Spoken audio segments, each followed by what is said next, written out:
ఈనాడు 10 లక్షల మంది తెలంగాణ యువకులకు ప్రపంచం నలుమూలల ఐటీ నిపుణులుగా రాణించవాళ్ళ ఒక్కసారి ఆలోచన చెయ్యండి. అదేవిధంగా ఆనాటి నుంచి ఈనాటి వరకు రామాయణంలో రావణాసురుడు ఉన్నట్టుగా ఈనాడు మన నగర అభివృద్ధిలో రావణాసురులు, మారీచులు, సుబాహులు, శుక్రాచార్యులు అందరూ ఉన్నారు.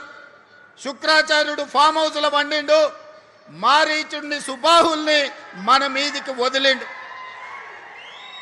పెద్ద రాక్షసుడు, పిల్ల రాక్షసులు కలిసి ఈనాడు భారత్ ఫ్యూచర్ సిటీని మేము అడ్డుకుంటాం, మేము రద్దు చేస్తామని అంటున్నారు. నేను అడుగుతున్నా ఇక్కడ ఉన్న యువకులను, ఈనాడు ఫ్యూచర్ సిటీని రద్దు చేయాలన్నా ఫ్యూచర్ సిటీని విస్తరించాలన్నా మీరు ఒక్కసారి చెప్పండి. ఈనాడు ఫ్యూచర్ సిటీ మన ఫ్యూచర్కే కాదు, మన పిల్లలు, వాళ్ళ పిల్లలు, వాళ్ళ పిల్లలు భవిష్యత్ తరాలకు గొప్ప ఫ్యూచర్ను అందించడమే కాదు, భారతదేశానికే కాదు ప్రపంచానికి ఒక దిక్సూచిగా ఒక గొప్ప నగరంగా తీర్చిదిద్దాలి అని ఈనాడు మన ప్రభుత్వం సంకల్పంతో ఈ కార్యక్రమాన్ని తీసుకున్నది. ఈ సంకల్పాన్ని అడ్డుకోవాలని ఈనాటి రాక్షసులు కడుపు నిండా విషం పెట్టుకొని కళ్ళల్లో నిప్పులు పోసుకొని ఇక్కడనే కాదు అమెరికాకి వెళ్ళి ఫ్యూచర్ సిటీని మేము రాగానే రద్దు చేస్తామంటారు. అయ్యా, మీరు రద్దయిపోయిన 1000 నోటు లాంటోళ్ళు, మీకు గతమే ఉంది కానీ మీకు భవిష్యత్తు లేదు. మిమ్మల్ని తెలంగాణ ప్రజలు తిరస్కరించారు, మిమ్మల్ని తెలంగాణ ప్రజలు శ్మశానానికి పంపించారు. ఇక మీకు భవిష్యత్తు లేదు. ఈ భవిష్యత్తు నగరాన్ని రద్దు చేస్తామంటే వచ్చేసారి ప్రతిపక్ష హోదా కూడా రాదు, ఈ ప్రాంత ప్రజలు బండకేసి కొడతారని ఈనాడు నేను చెప్పదలుచుకున్నా. అందుకే మిత్రులారా, ఏడ్చే వాళ్ళ ముందు మనం జారి పడ్డట్టుగా కాకుండా ఏడ్చే వాళ్ళు ఏడ్చుకుంటుంటూనే మనం అభివృద్ధి పదం వైపు నడవాలి. అందుకే డిసెంబర్లో పనులు ప్రారంభించుకున్నాం. జూన్ 10 తారీఖు నాడు కార్యాలయాన్ని రోజు మనం ఇనాగరేట్ చేసుకొని జాతికి అంకితం చేసినాం.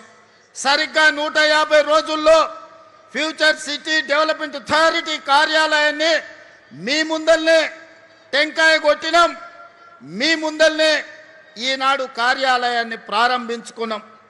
ఇది మా పనితనం, ఇది మా అధికారుల వేగవంతమైన ప్రణాళిక.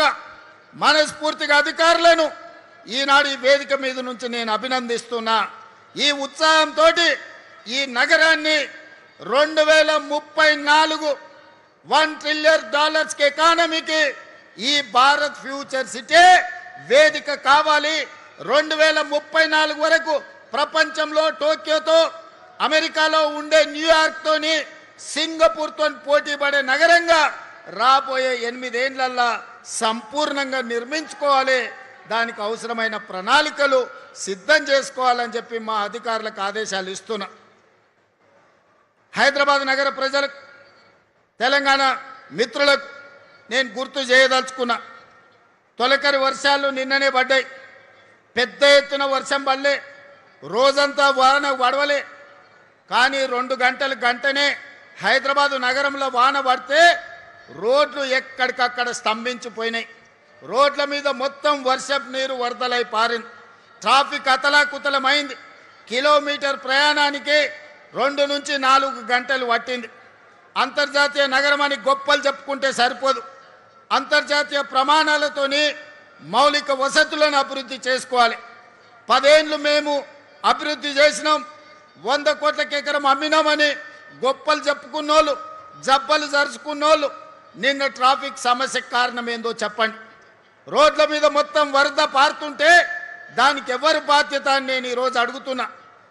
పోయిన దుర్మార్గులు చెరువులు, నాలాలు, కుంటలను కబ్జా చేసుకొని, పబ్లిక్ పార్కులను ఆక్రమించుకొని, ప్రభుత్వ భూములను చెరబట్టి ఈనాడు అక్రమ నిర్మాణాలు చేపట్టబట్టే ఇవాళ చెరువులలో ఉండాల్సిన నీళ్లు, కుంటలకి వెళ్ళాల్సిన నీళ్లు, నాలాలో ప్రవహించాల్సిన నీళ్లు, వర్షపు నీళ్లు మొత్తం రోడ్ల మీద ప్రవాహమైంది.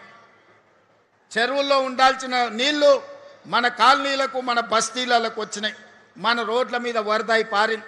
అందుకే నిన్న గంటల కొద్దీ ట్రాఫిక్ జామ్ అయింది. మరి దీన్ని పరిష్కరించుకోవాల్సిన బాధ్యత మన మీద ఉన్నదా లేదా ఒక్కసారి ఆలోచన చేయండి. ఇవన్నీ ముందస్తుగా ఆలోచన చేసి ఈనాడు చెరువులు ఆక్రమించుకున్నా, కుంటలను ఆక్రమించుకున్నా, నాలాలను ఆక్రమించుకున్నా